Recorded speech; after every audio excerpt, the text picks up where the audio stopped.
raced cars for many years. It's hard to sit there and look at these pictures and see these cars that are just sitting idle and rotting away.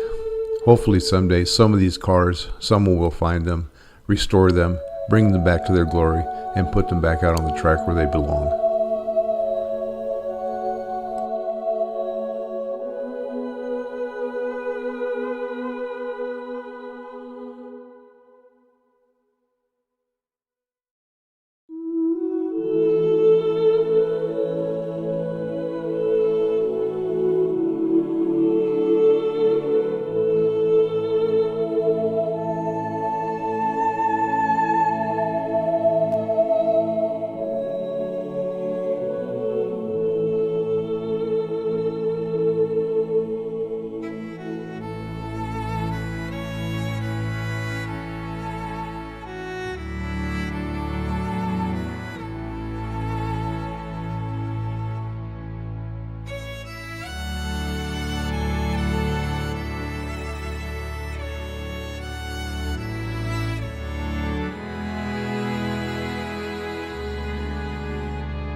This has been a Random Life production with Michael Papworth.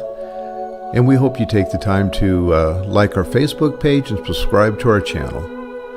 And if you get a chance, go back and take a look at some of our older videos on our YouTube channel at Random Life. And we hope that someday somebody will find these cars, bring them back to their glory, restore them, take them back to the track.